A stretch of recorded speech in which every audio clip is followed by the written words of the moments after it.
Coming to you from beautiful Tuscaloosa, Alabama on Monday, October 13th.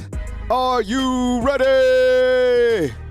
The one, the only, Kyle Henderson, Bama football on YouTube. Hey, family, what's up? Good morning. I appreciate y'all being here. Thank you so much for kicking it with me this morning right here on Bama football on YouTube. Could I get a roll tide inside the comment box live every day, Monday through Friday, 10 a.m. Central Time right here on Bama football on YouTube, or as major news happens in the course during the games for the watch-alongs. Thank you very much for kicking it with me this past weekend as Alabama rolled to another victory in SEC play, defeating Missouri by a score of 27-24. Today on the show, we will break down that victory, take away some keys from that game, look at the AP Top 25 where Alabama sits currently at the number 6 spot in the latest polls. I know that the polls don't mean a lot, but they give us kind of a reference point, and I do have something very interesting that I want to showcase to you, kind of the difference between 1, 2, and 3 and 4, 5, and 6. So that coming up right here in just a few minutes. I'm going to ask you some key questions about this team, kind of going into another SEC high-profile game. And it's the third weekend of October, and I know you all hate the color orange. So inside the comment box, I guess my question is for you as we get going and we get popping. How much do you hate orange on a scale of 1 to 10? And you know what? If you're a fan funder of the show, you can go ahead and use that. There's an emoji specifically tailored to Tennessee. Can someone show everybody how to use it? Let's do some morning shout-outs here in a second. And I appreciate you guys always rocking with me right here on Bama Football on YouTube. Did you guys have a good weekend? I did. It was, I'm not tired. I'm just like, man, like we're here, like we're in it. And you have to be able to kind of, continue to push through these games because, man, oh, man, it is just like one gigantic game after another. I actually really like it. But, man, it is just get ready. There's no breaks. All right, let's see who's up in the house today as we start the show. All right, we say hi to Miss Mindy. Thank you, Miss Mindy. Thank you so much. Coming to us from enemy territory up in Tennessee. Dano, what's up, man? Good to see you. Marcus out in St. Pete. What's up, bro? Thank you for always kicking it with us inside the comment box. Young C, always up in here. I really appreciate you. North Alabama Storm Chase, thank you so much. Always sending us that weather report. Alyssa Mitchell, thank you for calling. From Georgia, always those fire calls. She's our 5-star chef who calls on Friday. Antoine, salute, bro. Thank you very much for being here. Miss Crystal Jones coming to us from South Carolina, I believe, right? Jarvis, what's up, Jarvis? Good to see you, bro. He's my stats guy. Jarvis, we're still at 8.5, right, for this weekend. Alabama favored by 8, right? Eric says he hates Tennessee 10 out of 10, and then DJ Gray's like, I hate him out of 1,000. J-Rob, what's up, man? Good to see you. Big Chevy 205 up in the house. My boy Toast is up in here. We have Andy 710. Man, we have Nicole Covington. We have Joe Crooms. What's up, Joe? Good to see you. Miss Debbie Hanson. Debbie, what's up? Good crew locked in. We got Herman checking in as well. We got Shelly. Good morning, Shelly. We got Greg Knight. What's up, Greg? Good to see you, dog. We got Austin Cortez. A lot of people have wanted me to change my name to Kyle Cortez. I'm not going to lie. That sounds fire. All right. So one day you might pop on. I might be like, coming to you from beautiful Tuscaloosa, Alabama, Kyle Cortez. Andy coming to us from Denver. Man. And look, this isn't a sponsored post or anything like that. I just have to give a shout out to my boy Reagan Starter, who owns R&R Cigar here in Tuscaloosa. So he's got the cigars. He's got a cigar mansion. So if you ever come to Tuscaloosa with like your boys, or you bring your girls or whatever, you into smoking cigars, if you're of age, you can go over to the cigar mansion. It's literally a mansion, and you can go in like different rooms and just like kick it, watch TV and stuff like that. It's a cool spot. All right. Yeah, I appreciate you guys kicking it. Angel, what's up, dog? Good to see you, man. Kyle Henderson is better. Yeah, I think they both go hard. Maybe I go Kyle Cortez for the nightcaps. All right, the coffee is hot. We loaded. We locked. We blessed. We blessed, huh? We blessed. Most importantly, we blessed. Man, love to see it, man. A lot of positive energy. Shelly, what's up? She's like, beat Tennessee. She got the super chats going. Oh, yeah. Oh, yeah. From's going to smoke a cigar now. I'm not going to lie. A cigar does. I like a cigar. I'm not going to lie. Okay. All right. Okay. If you want to show your support for the show, you want to take it up a notch, you can hit that join button on your phone. There's different levels to support this channel right here. It's called Becoming a Fan Funder. There's a lot of different levels, and I really appreciate you guys' consideration in doing that. Super chats and, of course, becoming a member of the show certainly helps me to continue what I do for a full-time basis, and I really appreciate you. So thank you so much for that consideration. If not, just drop a thumbs up, get inside the comment box. I love you forever, I promise. All right, North Alabama Storm Chase sends this in. Beautiful weekend for the third weekend of October. A little chance of rain, but we live in the Southeast.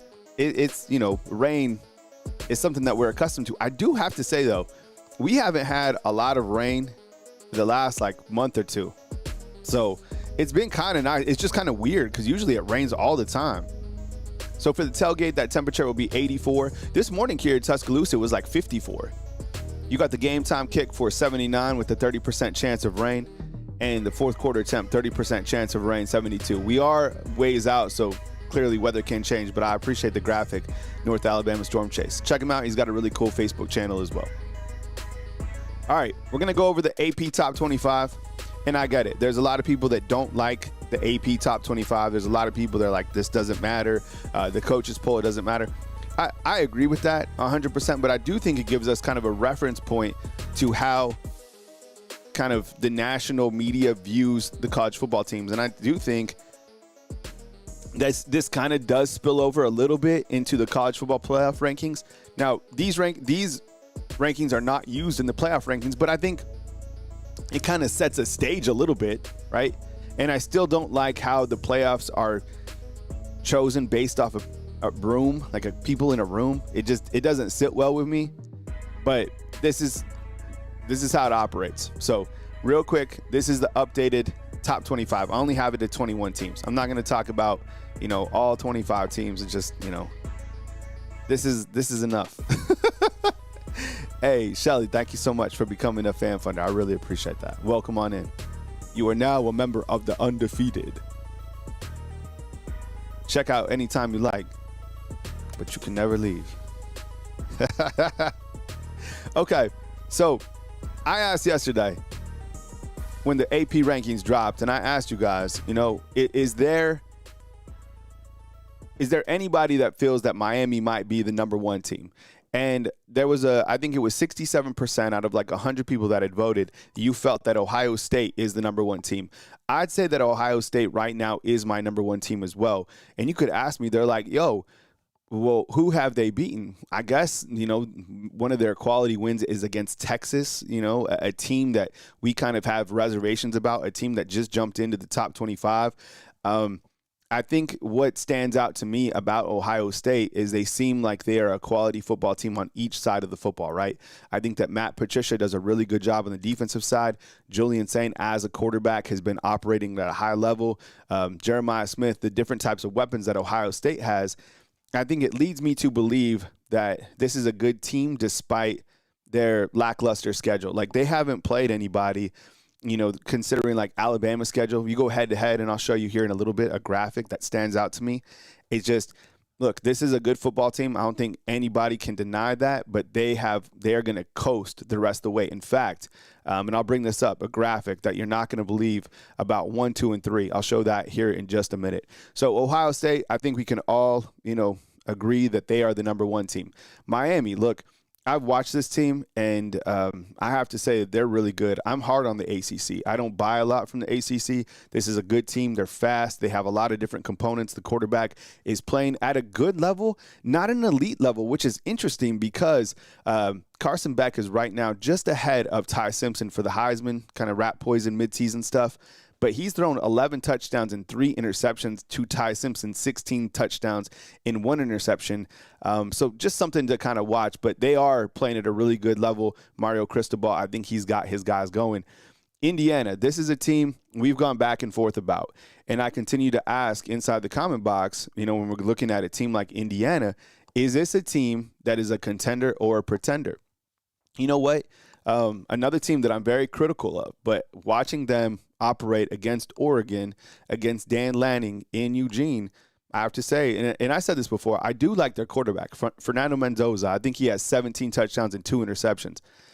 Indiana, this is a good football team. I didn't expect them to be here at this point, and I'll show you a graphic in just a second. These guys aren't going to lose the rest of the way, okay? It would slate up for Indiana and Ohio State to play in the Big Ten championship game, but let me ask you inside the comment box, contender or pretender for a team like Indiana? Are they starting to change your mind a little bit? Get to that. Let me know inside the comment box, and let me read out a couple of these super chats that just came in, which I really appreciate. Jermaine says this. He says, roll with us or get rolled over. 100%, man. And you know what? That would go great on a shirt or a bumper sticker with Caden Proctor, right? Caden Proctor in the Crispy Cat. It's been nice to see the little wrinkles with Caden Proctor. I would imagine he throws a pass. You know what?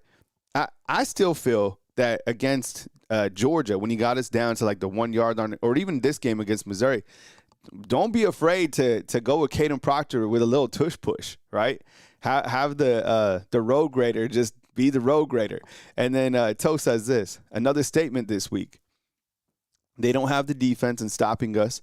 Kevin Riley career day, and our defense will get stops 34-17 with the early prediction. Toast, what's up, man? Good to see you. I hope all is well. Thank you so much. As I was talking about, looking at Indiana and beating Oregon, I think that it certainly does stand out to me. It is a quality victory, and I'm going to show you here in just a minute who they got up next. This is a good football team. I think their head football coach, is doing the right thing. I mean, last year they won a bunch of games. They made the playoffs. This is another year where they're going to win a ton of games. So you're looking at Cignetti probably winning like a total of over 22 games within the last couple of seasons. That is certainly impressive. So I think we give Indiana some more credit. And now that they are 6-0, I think we put them certainly on the radar. Good win against Oregon. You have these next 3 teams, Texas A&M, Ole Miss, and Alabama. We clearly understand what we've been watching with Alabama throughout the last 3 weeks. This is a team that it is definitely going forward in the right direction. The momentum is building for the Tide. But before we talk about Alabama and highlight their play against Missouri, let me ask you about Texas A&M and Ole Miss. And I want to poll you guys inside the comment box. I'm going to ask you the question, the simple question, which is the better team between Texas A&M and Ole Miss? Why don't you go ahead and sound off inside the comment box? When I look at Texas A&M, they did beat Notre Dame early on the season. They beat Auburn by, more than 10 or whatever.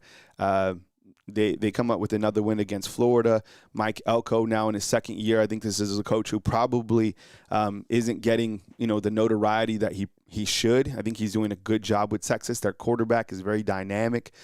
He's certainly a weapon. I don't know. For whatever reason, it still seems like for me that the jury is still out on a team like Texas A&M. I don't know what it's going to take for me to kind of put them in that elite contender position. I see you guys right now are voting 80% is all Texas A&M. So maybe I'll jump on board with the Aggies at some point in time. I don't know. There's just something out there that hasn't really allowed me to get to that point with the Aggies. And then with Ole Miss, as soon as I start to kind of warm up to them being maybe a team that can push to be in the SEC championship, maybe a team that can make the playoffs under Lane Kiffin, who we all love. Let's face it, we all love Lane Kiffin. He's got a really good quarterback as well. They barely beat Washington State by a score of 21-21. So that certainly was a head scratcher. So you have, 2 teams from the Big Ten and an ACC team ranked 1, 2, and 3. And then you have right after that teams from the SEC at 4, 5, and 6. Now, this graphic that I'm about to show you, and I'll come back and we'll go over, some of the rest of the top 21 that I have here on the board. But this graphic that I'm about to show you, viewer discretion is advised, okay? Viewer discretion is advised. But first, let me get to this 1999 super chat. Oh, my goodness. Thank you so much. Great to see this team ranked higher with a 1 loss. Nobody wants to play us right now. Roll Tide roll. Hey, thank you so much. Dope name, by the way, BJ Gravedigger. I really appreciate it, man. Welcome on in, and thank you very much for the super chat. I really, really appreciate that. And you're right. I mean, I've kind of referred to this team at this point in time being a buzzsaw, right? Being that team that is very tough to deal with for a lot of different elements. And I always kind of go back to an easy point to point out, which is the quarterback play. Right, Ty Simpson, how he's operating, and he's dueling against some very good quarterbacks. But Ty Simpson continues to show us that he is the man, not only in the SEC, but in the rest of the land of the college football landscape. I was going to talk about this. I'll come back and talk about James Franklin in just a minute. But this is the graphic that I wanted to show you, okay? So what I have here, and I'll go full screen so you can just kind of, can kind of go full screen on your guys' monitors on your phone probably. But one thing that I was noticing when I was building out the show this morning is number 1, number 2, and number 3, Ohio State, Miami, Indiana. I found this out. I posted this on social media as well. Did you know the rest of the way that number 1, 2, and 3 will not play another ranked team this season? Now, I know rankings can change, and maybe one of these teams on the board here climbs into the top 25. I don't know which one would, to be honest. But isn't that interesting? So you have these 3 undefeated teams. They can literally coast the rest of the way. And look, I get it. Winning games is hard no matter who. But, man, look at the schedules compared to the next 3 teams, which I'm about to show you. And I really hope this comes into play for the college football playoff rankings, right? The schedule and the strength that teams are playing. But this is something that really jumped out to me. And I put it out there, and I'm sure, the big national media will start to talk about it. But I was like, damn, man, like, who's going to beat Ohio State on this board right here? Nobody, right? I mean, they go to Michigan. That's a rivalry game. Sometimes we throw those, out the window. But I think this year Ohio State is a much better team than Michigan, right? Much better team than Michigan. We already saw Wisconsin. You know what's going on at Penn State, Purdue, come on, UCLA, Rutgers. That is an absolute cakewalk.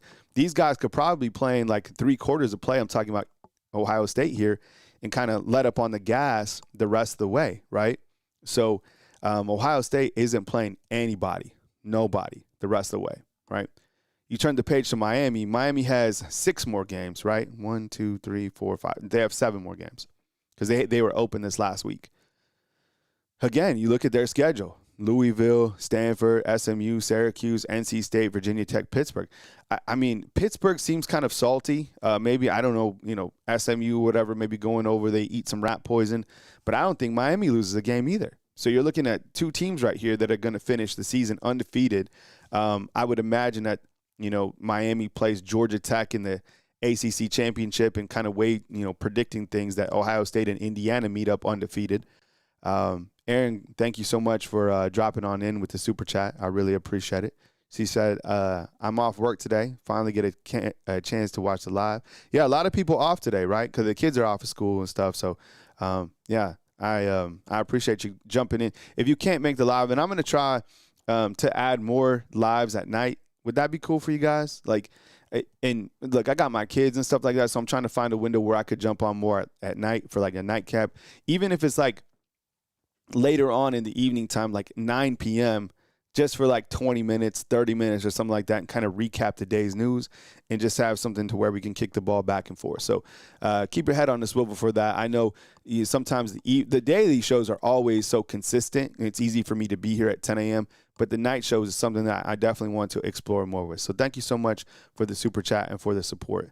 Talking about Indiana over here, and what I'm bringing to the table right here, if you just joined us, is pointing out that these 1, 2, and 3 do not play a ranked team the rest of the way. And how is that going to impact, I guess, the rankings? And, and unfortunately, for these next particular teams, right, that I'm about to show you, I mean, and I'll go full monitor again, the SEC is about to start cannibalizing each other. And what I mean by that is you're going to have teams on any given Saturday in the SEC start to beat each other.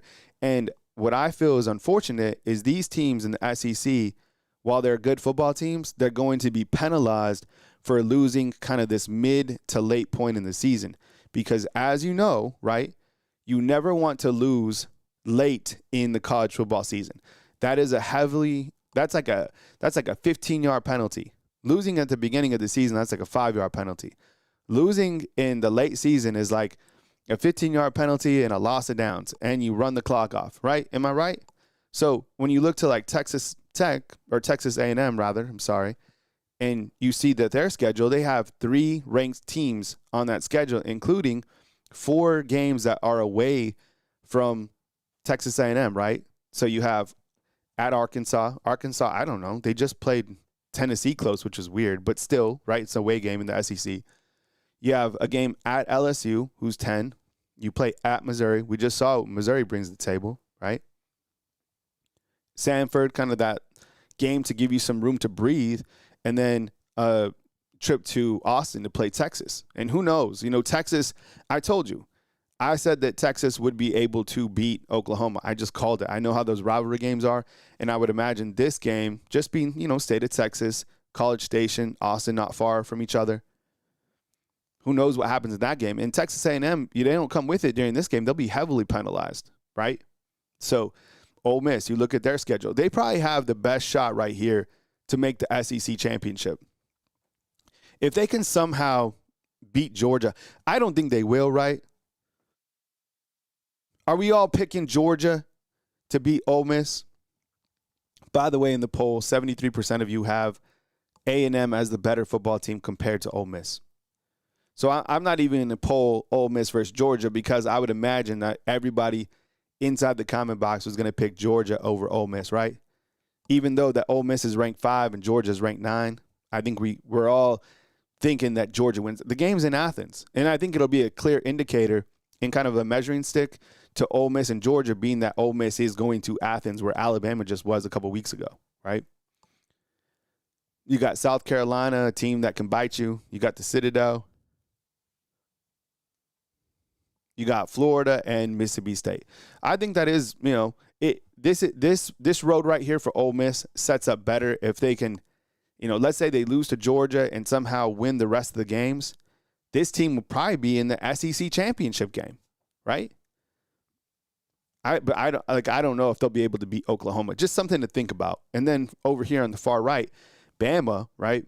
You play Tennessee, big, you know, one of your bigger rivals. You play your biggest 3 rivals on the back end of the season, right? Tennessee, LSU, and Auburn.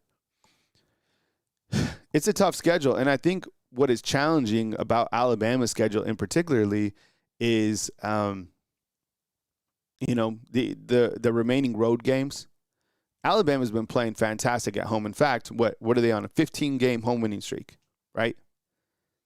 Hey, thank you so much, Deidre, for the super chat. I really appreciate it. Thank you so much for the support. $10 in the scoop. Thank you. But this schedule's hard over here, right? And the only game that really makes me nervous in a game that I continue to talk about is this game over here against Auburn. It doesn't matter. Throw the records out. It's just it's a weird game. It bothers me. It's haunted. Coach Saban said that he has a losing record over there. That scares you. And I'm just, you know, just talking. So it's a tough schedule. That's why, like Coach Kalen DeBoer a couple weeks ago was just talking about week by week. Because if you zoom out, just like if you zoom out in life, you get overwhelmed, right? If you think about it, if you're an adult out there, which I'd imagine most of you are, if you just think about all the things that you got going on, don't you get overwhelmed? But a better strategy in life, make your bed, right? Take a shower, right? Do all those things, like step-by-step process. And that's how you have to look at the season. You got to go Tennessee, South Carolina, LSU, Oklahoma. I would say, right? I'm right on this, right? Alabama has the most challenging 4-game stretch out of any team in the top 6, right? Look, Wisconsin, Penn State, Purdue, UCLA for Ohio State, right? Miami, you look at their schedule. Indiana, you can see their schedule. Look at Bama's, even compared to A&M and Ole Miss. Bama's about to play 3 out of the next 4 teams are in the top 15. So that is one hell of a gauntlet. All right, one hell of a gauntlet schedule. We got a couple super chats, and then I'll turn the page. We got George up in here with the super chat. Thank you, George. I appreciate it. I just really want to say, man to man, I appreciate you supporting the channel. And for all y'all today, a lot of strong support today, which I really, really appreciate. Patriot Life has been a long-time fan funder. He says, good morning and roll damn Tide. Hope everyone had a great day and a great week. Tennessee hate week. And Patriot Life's out in Chattanooga. So this is big for him. Imagine how he feels. Jeff, real quick, with a question. He says, Kyle, do you think that Oklahoma started Mateer too early? Possibly. I mean, I figured Texas was going to win that game. Mateer is a competitor. These guys at this level want to play. I don't know. Did it impact the game? Probably so, but I think Texas is going to win. Wade's World's like, do we still fear South Carolina? Yeah, I do. I'm going to be confident going into that game, but I understand the road test. And that could be, when we were talking about trap games early on in the season, trap games kind of appear out of nowhere. I think South Carolina, I'm not going to overlook anybody. I'm going to be confident in the games going in, but you do not overlook anybody just because a late loss, specifically to Alabama. And this is why, like, you're asking me about South Carolina, and I know it's kind of funny. You're like, these guys aren't good or whatever. The problem is with Alabama, since they already lost to Florida State, and Florida State's having this gigantic crash out, though Alabama will be heavily penalized for losing to an unranked team. Because what will happen is if let's say somehow South Carolina plays their Super Bowl, which it will be, right? And they go to overtime or they beat Alabama or something like that, then the committee will be like, look, you guys lost to Florida State, who's unranked. You guys lost to South Carolina, who's unranked. The Alabama will gain momentum quickly, but they will lose momentum as soon as you beat them. So that's why every game kind of makes you nervous from that standpoint, especially when you have Auburn at the end of the season. So, and to kind of further illustrate that, you look at the SEC, and this doesn't show all the teams. I've been showing this graphic out a lot because it is amazing to me how deep the conference is this year. I have the SEC getting in 5 teams into the playoffs, but with the team rising like Notre Dame, that's probably going to take away a spot. You got to take like a Memphis, or you got to take like South Florida or something like that. That takes away a spot. But look at this. I mean, you could look at Ole Miss right here. 6-0, A&M 6-0, Bama 5-1, Georgia 5-1, LSU 5-1. This is the Premier League of college football. Tennessee 5-1, they're coming to town. Missouri just got done with them. Oklahoma coming up. Vanderbilt just took care of them. You see what I'm saying? So man, I ain't gonna overlook anybody, and I'm sure the coaches, gonna be the same way. Kevin C., welcome, becoming a fan funder. I really appreciate it. If you guys are interested to become a fan funder of the show, you can hit that join button. There's different levels, and I appreciate it. Yeah, it looks like we got 302 up in the house today. Thank you so much. And if you can't catch a show, like, this is what to expect from the show on Mondays, through Fridays at 10 a.m. And of course, you can hit it on the rewatch as well. And as I said earlier, I'm going to kind of explore with some evening shows. We call them nightcaps. So just kind of keep your head on a swivel. But clearly, I'm not even going to ask the question because I'll be wasting my breath. But this is clearly the toughest conference in college football. 1,000,000%, right? All right, as we continue, Coach Kalen DeBoer, 12-2 in the black hoodie. I think the black hoodie is like completely sold out. Is this, like a superstitious type deal? Probably so. But look, you do what works and you do what makes you comfortable. I've always thought, remember last year we were criticizing Coach Kalen DeBoer for what he's wearing. He dresses more like an NFL coach than a college coach. And this black hoodie, 12-2, 15 home games that you've won consecutively, Does all that, really matter? Not necessarily, but I think it does, have a little bit of play to the psychological effect of, winning games. But the thing about it is the reality is whether he wore a crimson shirt or a polo or whatever it was, a white shirt, Coach Saban would wear a nice, clean white polo. I said this yesterday. The approval rating of Coach Kalen DeBoer right now is through the roof. And I have a small video that I put out last night. I was just thinking about it. I had time. I was just thinking, it's taken me a while to really come around and to fully get on board with Coach Kalen DeBoer. Not to say that I wasn't all in. It's just, I think I wanted to see like a continued consistent approach. And I think for me, like what it all boiled down to, and by the way, post your approval rating on Coach Kalen DeBoer on a scale of 1 to 10. And it's easy to talk about somebody when they're winning games. But what's really stood out to me is that like how he's kept kind of like at a level, emotional level. Now he gets fired up on the sidelines. We've seen him, but he's cool and he's calm, and that's steadfast, right? And you have that personality, and I think you need that personality because the SEC is too high, it's too low. The games are up, down. So you need somebody right in the middle that the players can relate to. And damn, he's been doing a hell of a job. So I have to give, some much deserved kudos to Coach Kalen DeBoer, regardless of the black hoodie or whatever. What he's been doing on the field, that speaks volumes, right? At the end of the day, win games. At the end of the day, beat Kirby Smart. At the end of the day, beat SEC teams that continue to come up every single weekend. And another thing that I think has really sold me on Coach Kalen DeBoer and what he has is behind him. Like the recruiting. What would you say the recruiting here is under Coach Kalen DeBoer on a scale of 1 to 10? It's got to be a 10. I mean, the guys that he has coming in, that tells me a lot, right?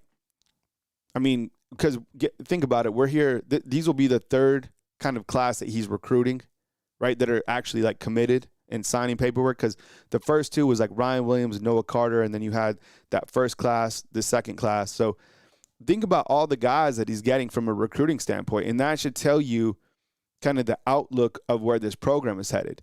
You have a player like Sadarian Morgan shut it down. You have a player like Xavier Crowell shut it down. Jet Thamala shutting it down. I mean, the big-time prospects are here. And then on top of that, you look to the freshmen that are playing.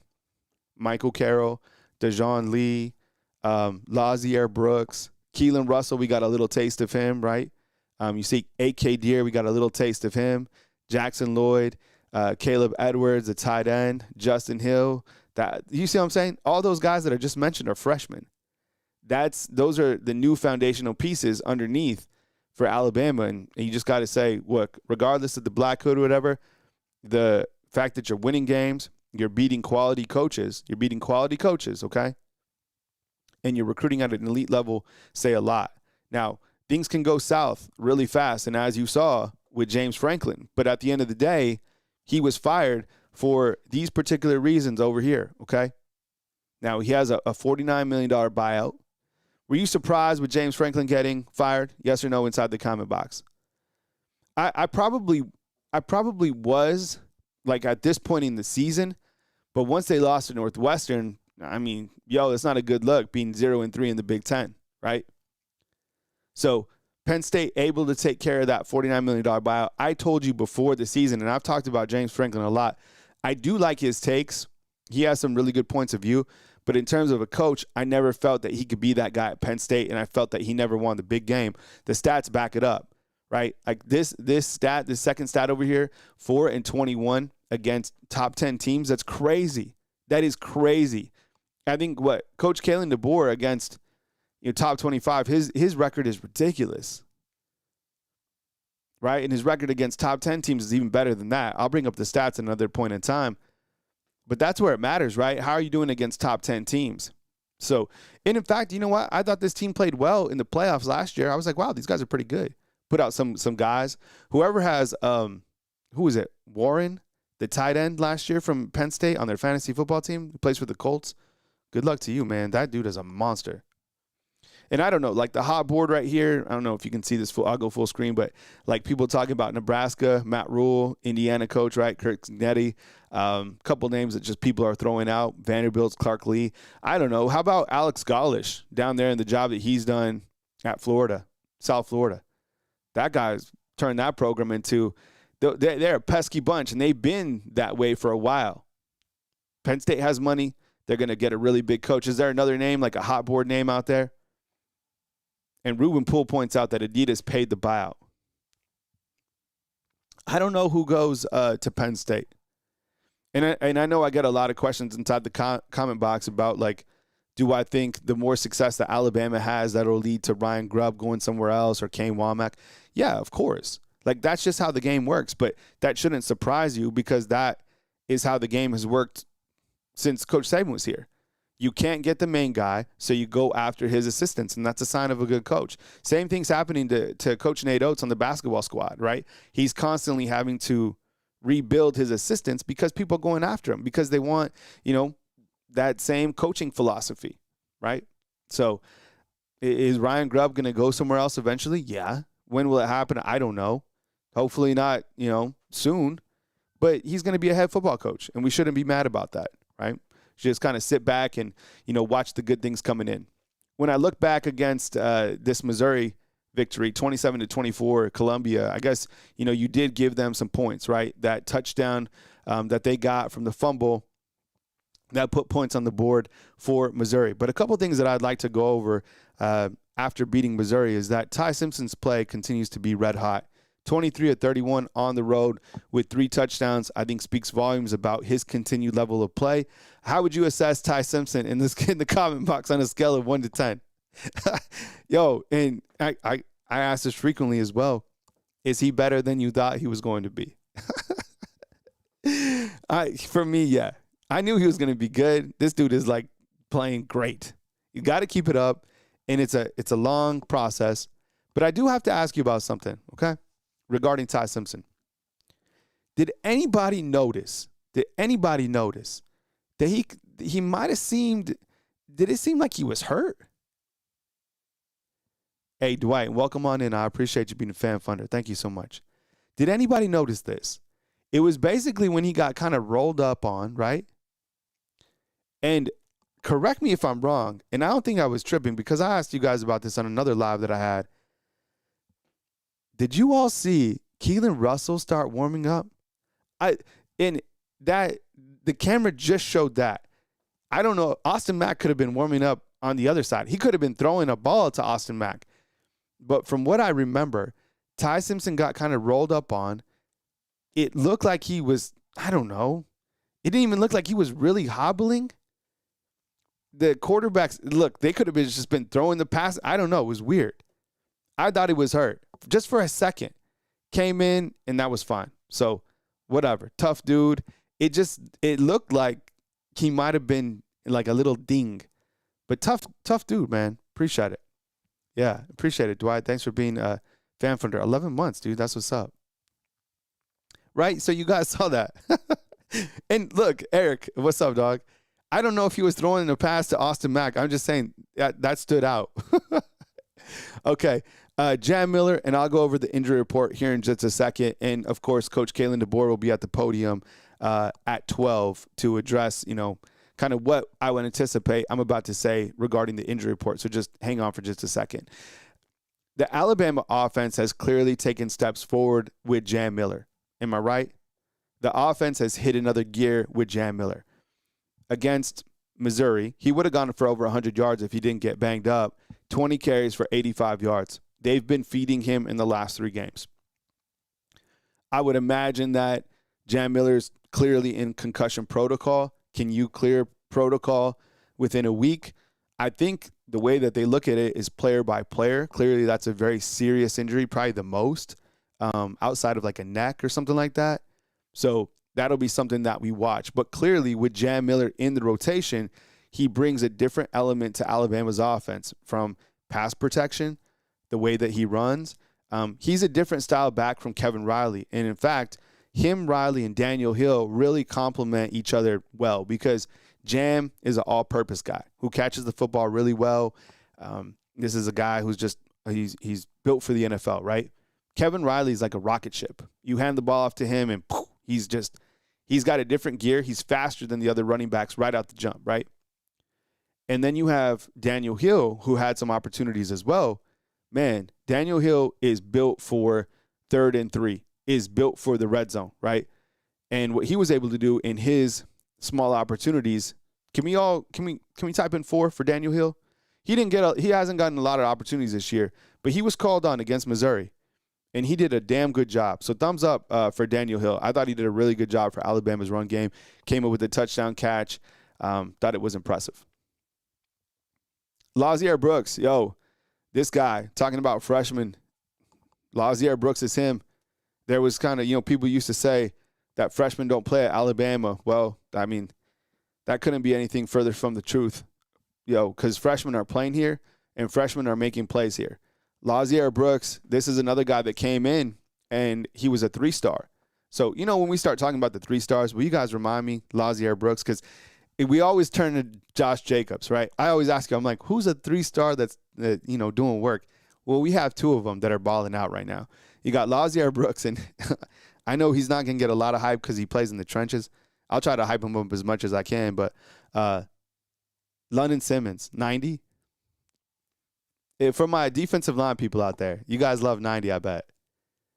He don't got a lot of hype because, he's just a D lineman, but number 90, he's a baller. Okay, so Lazier Brooks, 4 for 58.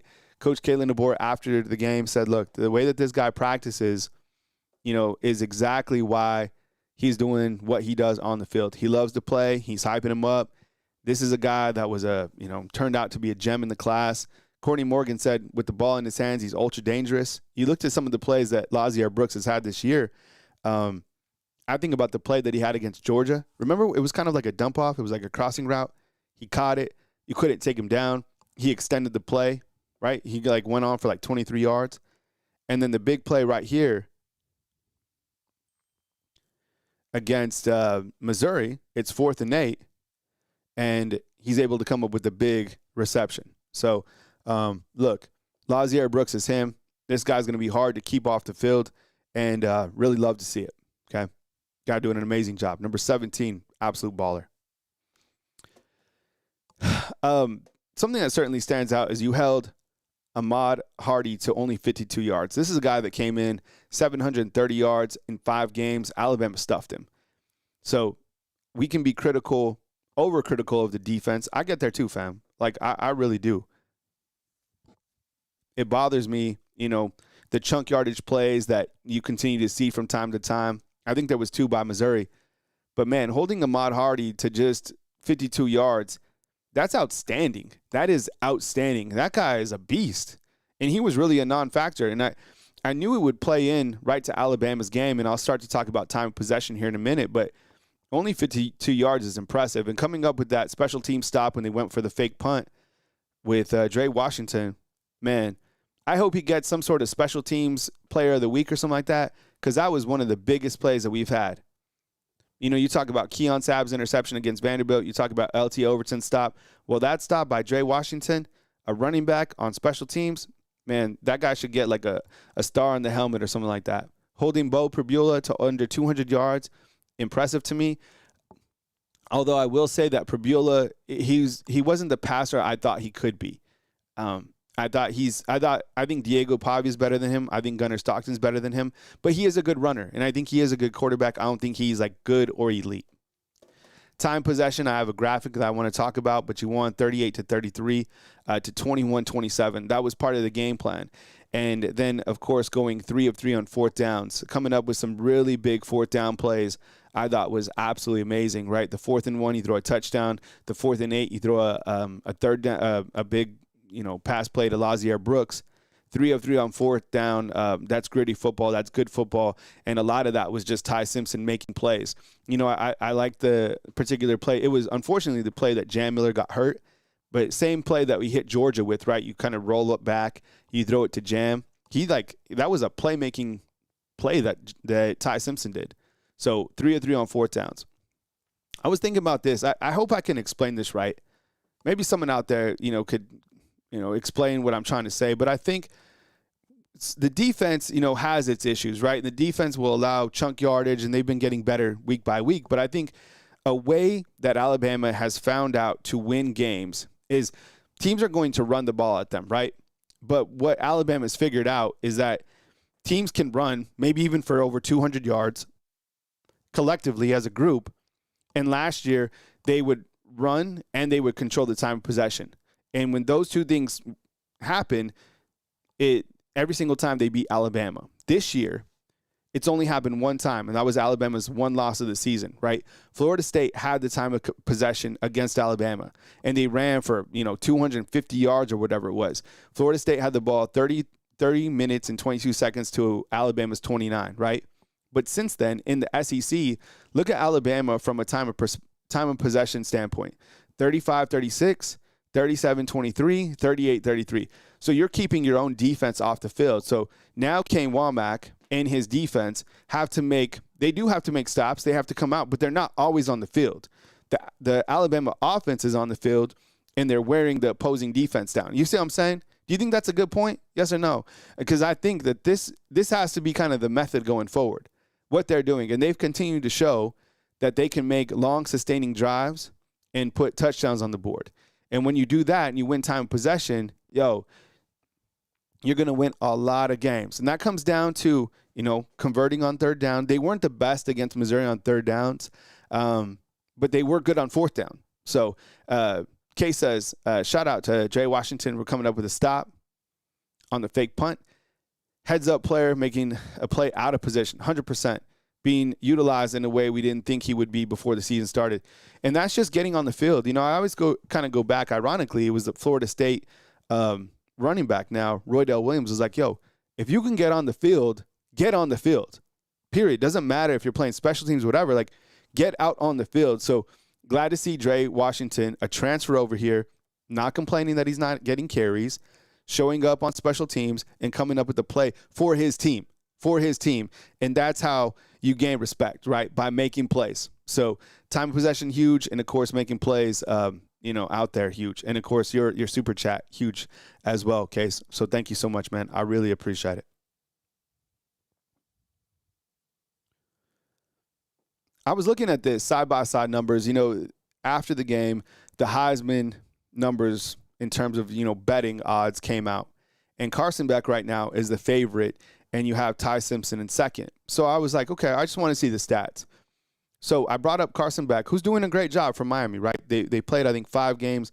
Bama's played 6 games. So just comparatively, I wonder why Carson Beck has better odds. Maybe because they're not playing anybody, the challenging schedule, which I showed you in the beginning, which is unfair because I think Ty Simpson right now, what he's been able to do in 6 games is ridiculous, right? You play Georgia on the road. You play Missouri on the road. You play Vanderbilt, right?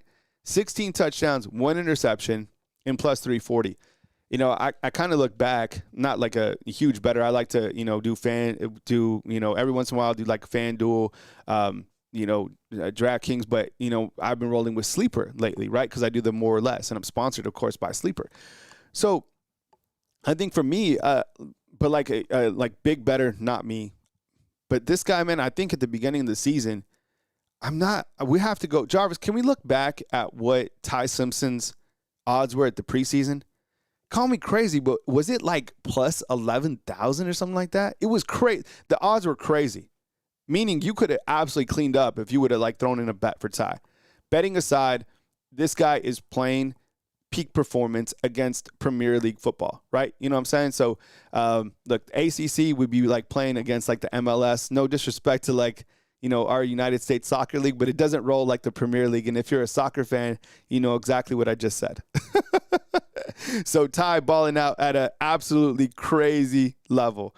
Do we have somebody hit him? Low Down Savage bet 100 on him to win?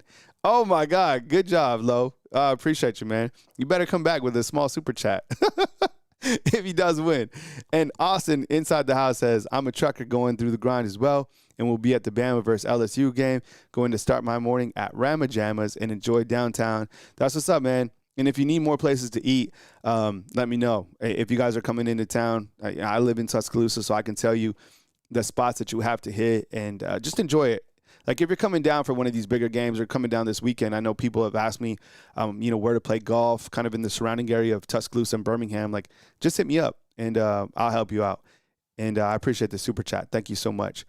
Sean the Explorer says plus 5,500 in the preseason for Ty. Man, that's wild. Hey, fam, as you know, this video is sponsored by Sleeper, who's been an amazing sponsor this year, which I really appreciate. So Sleeper, write this down.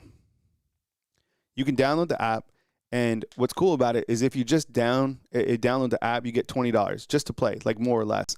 Basically, like will Ty Simpson throw over 285? Will Jerry Bernard throw for over, catch for over 62? Just more or less. It's available in 25 states. Terms and conditions apply. But if you use this promo code right here, you download the app, and let's say you put in $50, you get $50 back, right? So then you have $100. But if you put in $100, you get another $100, so you had $200. So definitely check them out. I use Sleeper every single day for my more or less picks. I use it for fantasy football. It's a great tool, and they're the sponsor of this video. So I really appreciate them, and I'd appreciate you giving them some consideration as well. So the big promo code is tailgate, but if you just download the app, you get $20 just like that. So check out Sleeper. I do want to point out a couple things on the pass defense, okay? So these first 3 points stand out to me. And I know, did everybody see Damani Jackson? The clip of Damani Jackson? That was crazy. And I do have to say, and he'll be on my next slide, that is something that I'm watching because I just checked the Pro Football Focus numbers for Damani Jackson, and he unfortunately has kind of been trending the opposite way that we want him to go, right? Players have slumps. They kind of go up and down. But collectively, the pass defense has been pretty good. In the last 3 games against SEC play, they held Gunnar Stockton to 130, right? 1 touchdown. Pavia under 200 yards, 1 touchdown. And Prabula, 167 and 2 touchdowns. That is notable to me. Now, I know that first drive that Missouri had was terrifying, right? That was so scary when they just, did whatever they wanted to do. That drive was crazy. I was like, oh, my God. They settled in, they made some adjustments, and they limited Prabula from making big plays further on. Next up, you look at the quarterbacks that they're going to take on. Joey Aguilar, he's averaging 280. Lenore Sellers, 168, but still a dual-threat quarterback. Garrett Nussmeier, we've seen him before when Alabama went over there last year and kind of did work in Baton Rouge, but he's averaging 235. A quarterback that not a lot of people are talking about as much, but still a good quarterback with some good weapons. I know Aaron Anderson missed this last week, right, with a knee or whatever. And then you have John Mateer at the back end, and I'm sure he'll be more healthy at that point in the season. He's averaging 283 in 5 games. So the pass defense, I think the numbers collectively are good, but I do have to ask kind of on my question marks as we go into this next week against Tennessee, right, is like, what's up with Damani Jackson? And why is he trending the opposite way? I kind of think there's been multiple games, right?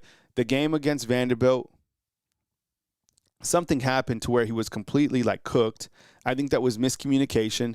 This game against Missouri was weird. Do you guys know what I'm talking about with Damani Jackson against Missouri?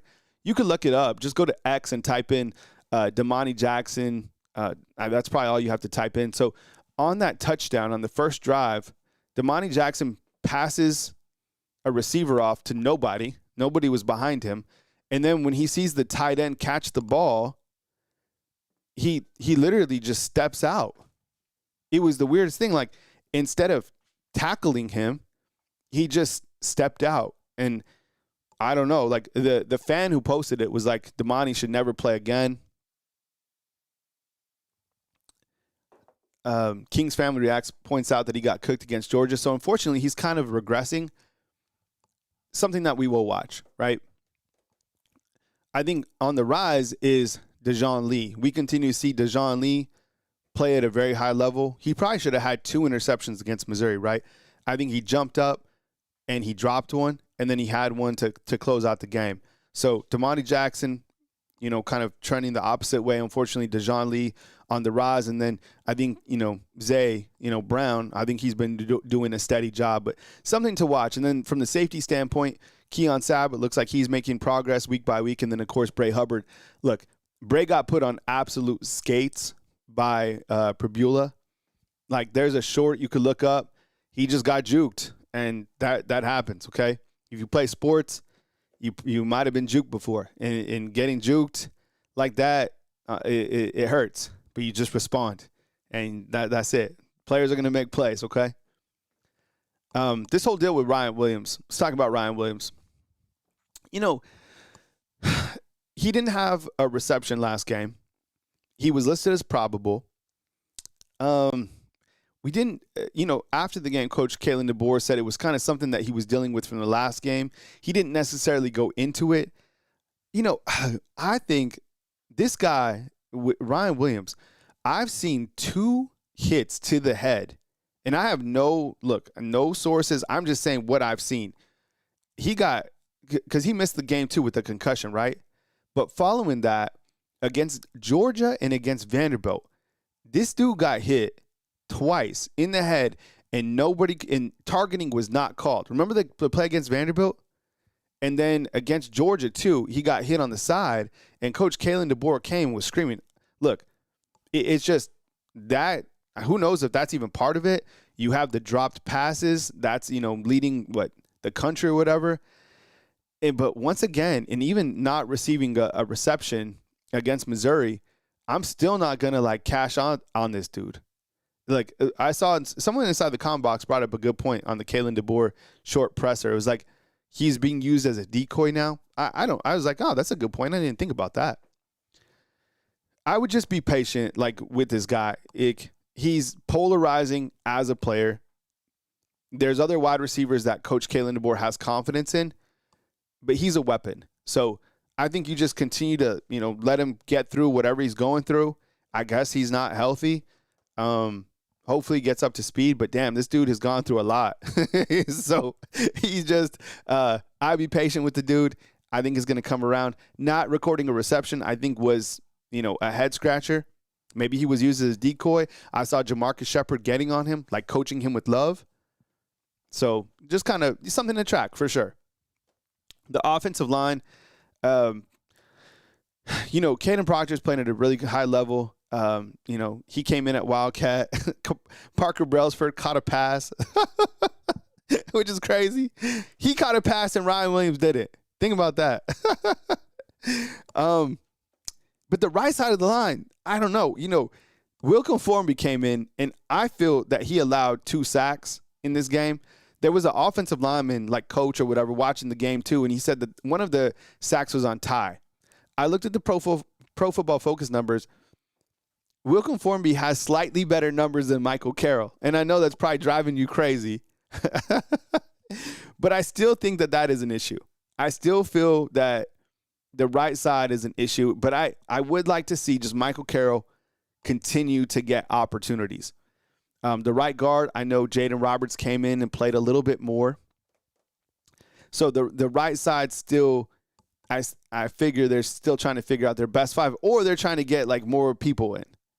How do you feel about the right side of Alabama's offensive line? And by the way, Austin hits us with the super chat. He says, Keelan out there would need added depth and more versatility knowing Rusaw and Beeman out. Yeah, I'd like to talk about that for sure, man, because I don't have it on the board, but I should have put it on the board. Number 31, Keon Keeley, and number 42. Damn it, I should have added this to this list. I probably still can. Let me just do it because I want to make this proper. Because I'm telling you, man, let's see. 31 and 42. I'll do up emoji. Okay, good. I'm going to have to shrink down this text. Appreciate you guys giving me grace on this because I do all the editing, but I can't let this next stat fly by. And I'm talking over here 31 and 31 and 42. We've been waiting so long for Keon Keeley and for Yanzi, right, to kind of come. Those guys came in together, right? 5 stars. I have to tell you, man, 31, can I get a thumbs up for Keon Keeley? He didn't play a lot, okay? And he doesn't have a lot of stats. I think he had 2 stats, 1 quarterback pressure. 31 looks good, okay? He looks like he's ripe. He looks like he's ready, and the more opportunities that he gets, he looks fast. He looks like he's able to get in the backfield. I'm not mad if you have LT Overton, Keon Keeley, and, whoever your defensive tackle is going to be. and with 42 coming off the edge, you're still in a really good spot. You know what? 42, that's Yanzi Pierre. He had 2 forced fumbles. So these guys came in together. We've had to wait a long time for these guys to get on the field together. But I think that was probably one of the more underrated things about that game. And I'm glad you guys saw that too.